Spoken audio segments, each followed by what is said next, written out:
प्यारे दोस्तों, धार्मिक कथाएं चैनल में आपका हार्दिक स्वागत है। सबसे पहले आज मैं आपको महाशिवरात्रि की बहुत बहुत बधाई देती हूँ और आपके समक्ष शिव जी की कथा लेकर प्रस्तुत हुई हूँ। आशा करूँगी कि आप सबको ये कथा अच्छी लगेगी और आप इसको ध्यान से सुनेंगे। एक बार की बात है, एक बहुत धनवान साहूकार था जिसके घर धन आदि किसी प्रकार की कमी नहीं थी, परंतु उसको एक दुख था कि उसका कोई पुत्र नहीं था। वह इसी चिंता में रात दिन रहता था। वह पुत्र की कामना के लिए प्रति सोमवार को शिव जी का व्रत और पूजन किया करता था तथा सायंकाल को शिव मंदिर में जाकर शिव जी के श्री विग्रह के सामने दीपक जलाया करता था। उसके इस भक्ति भाव को देखकर एक समय श्री पार्वती जी ने शिवजी महाराज से कहा कि महाराज, यह साहूकार आपका अनन्य भक्त है और सदैव आपका व्रत और पूजन बड़ी श्रद्धा से करता है। इसकी मनोकामना पूर्ण करनी चाहिए। शिवजी ने कहा, हे पार्वती, यह संसार कर्म क्षेत्र है। जैसे किसान खेत में जैसा बीज बोता है वैसा ही फल काटता है, उसी तरह इस संसार में प्राणी जैसा कर्म करते हैं वैसा ही फल भोगते हैं। पार्वती जी ने अत्यंत आग्रह से कहा, महाराज, जब यह आपका अनन्य भक्त है और इसको अगर किसी प्रकार का दुख है तो उसको अवश्य दूर करना चाहिए, क्योंकि आप सदैव अपने भक्तों पर दयालु होते हैं और उनके दुखों को दूर करते हैं। यदि आप ऐसा नहीं करेंगे तो मनुष्य आपकी सेवा तथा व्रत क्यों करेंगे। पार्वती का ऐसा आग्रह देख शिवजी महाराज कहने लगे, हे पार्वती, इसके कोई पुत्र नहीं है। इसी चिंता में यह अति दुखी रहता है। इसके भाग्य में पुत्र ना होने पर भी मैं इसको पुत्र की प्राप्ति का वर देता हूँ, परंतु यह पुत्र केवल 12 वर्ष तक जीवित रहेगा। इसके पश्चात वह मृत्यु को प्राप्त हो जाएगा। इससे अधिक मैं इसके लिए कुछ और नहीं कर सकता। यह सब बातें साहूकार सुन रहा था। इससे उसको ना कुछ प्रसन्नता हुई और ना ही कुछ दुख हुआ। वह पहले जैसा ही शिवजी महाराज का व्रत और पूजन करता। कुछ काल व्यतीत हो जाने पर साहूकार की स्त्री गर्भवती हुई और 10वें महीने में उसके गर्भ से अति सुंदर पुत्र की प्राप्ति हुई। साहूकार के घर में बहुत खुशी मनाई गई, परंतु साहूकार ने उसकी केवल 12 वर्ष की आयु जान कोई अधिक प्रसन्नता प्रकट नहीं की और ना ही किसी को भेद ही बताया।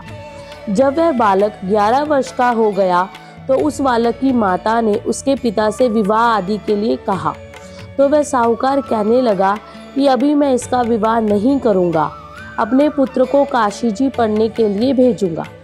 फिर साहूकार ने अपने साले अर्थात बालक के मामा को बुला उसको बहुत सा धन देकर कहा, तुम इस बालक को काशी जी पढ़ने के लिए ले जाओ और रास्ते में जिस स्थान पर भी जाओ यज्ञ करते और ब्राह्मणों को भोजन कराते जाओ। वह दोनों मामा भांजे यज्ञ करते और ब्राह्मणों को भोजन कराते जा रहे थे। रास्ते में उनको एक शहर पड़ा। उस शहर में राजा की कन्या का विवाह था और दूसरे राजा का लड़का जो विवाह कराने के लिए बारात लेकर आया था वह एक आंख से काना था। उसके पिता को इस बात की बड़ी चिंता थी कि कहीं वर को देख कन्या शादी से मना ना कर दे, किसी प्रकार की अड़चन पैदा ना कर दे। इस कारण जब उसके अति सुंदर सेठ के लड़के को देखा तो उसके मन में विचार आया कि क्यों ना दरवाजे के समय इस लड़के से वर का काम चलाया जाए। ऐसा विचार कर वर के पिता ने उस लड़के और मामा से बात की तो वे राजी हो गए। फिर उस लड़के को वर के कपड़े पहना तथा घोड़ी पर चढ़ा दरवाजे पर ले गए और सब कार्य प्रसन्नता से पूर्ण हो गया। फिर वर के पिता ने सोचा कि यदि विवाह कार्य भी इसी लड़के से करा लिया जाए तो क्या बुराई है। ऐसा विचार कर लड़के और उसके मामा ने कहा, यदि आप फेरों का और कन्यादान के काम को भी करा दें तो आपकी बड़ी कृपा होगी।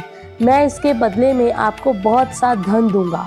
विवाह कार्य भी अच्छी तरह से संपन्न हो गया, परंतु जिस समय लड़का जाने लगा तो उसने राजकुमारी की चुंदड़ी के पल्ले पर लिखा कि तेरा विवाह तो मेरे साथ हुआ है, परंतु जिस राजकुमार के साथ तुमको भेजेंगे वह एक आंख से काना है।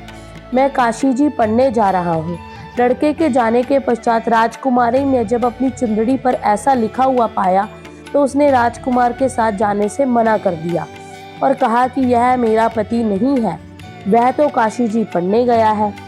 राजकुमारी के माता पिता ने अपनी कन्या को विदा नहीं किया और बारात वापस चली गई। उधर सेठ का लड़का और उसके मामा काशी जी पहुंच गए। वहां जाकर उन्होंने यज्ञ किया और पढ़ना शुरू कर दिया। जब लड़के की आयु 12 साल की हो गई तो उन्होंने यज्ञ रचा रखा था कि लड़के ने अपने मामा से कहा, मामा जी आज मेरी तबीयत कुछ ठीक नहीं है। मामा ने कहा, अंदर जाकर सो जाओ। लड़का अंदर जाकर सो गया और थोड़ी देर में उसके प्राण निकल गए। जब उसके मामा ने आकर देखा तो वह मुर्दा पड़ा है तो उसको बहुत दुख हुआ और उसने सोचा कि अगर मैं अभी रोना पीटना मचा दूंगा तो यज्ञ का कार्य अधूरा रह जाएगा। अंत उसने जल्दी से यज्ञ का कार्य समाप्त कर ब्राह्मणों को जाने के बाद रोना पीटना आरंभ कर दिया।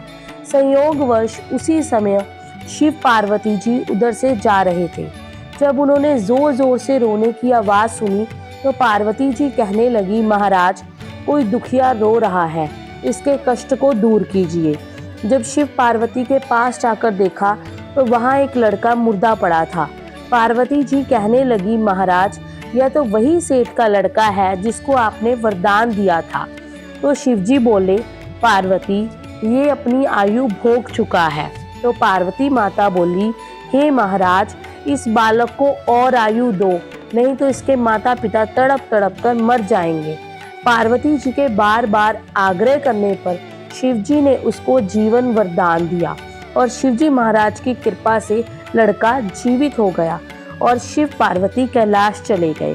वह लड़का और मामा उसी तरह यज्ञ करते और ब्राह्मणों को भोज कराते हुए आगे बढ़ने लगे। रास्ते में वे उस शहर में आए जहां उसका विवाह हुआ था। वहां पर आकर उन्होंने यज्ञ आरंभ कर दिया तो उस लड़के के ससुर ने उसको पहचान लिया और अपने महल में ले गए और उसकी बहुत खातिरदारी की। साथ ही बहुत सी दास दासियां सहित आदर पूर्वक लड़कियों जमाई को विदा किया। जब वे शहर के निकट आए तो मामा ने कहा कि मैं पहले जाकर खबर देता हूँ। जब उस लड़के का मामा घर पहुंचा तो लड़के के माता पिता छत पर बैठे थे। यह प्रण कर रखा था कि यदि हमारा पुत्र सकुशल लौट आया तो हम राजी खुशी नीचे आ जाएंगे, नहीं तो छत से गिरकर अपने प्राण दे देंगे। इतने में उस लड़के के मामा ने आकर यह समाचार दिया कि आपका पुत्र आ गया है। उनको विश्वास न आया। उसके मामा ने शपथ पूर्वक कहा कि वह अपनी पत्नी के साथ बहुत सारा धन लेकर आया है।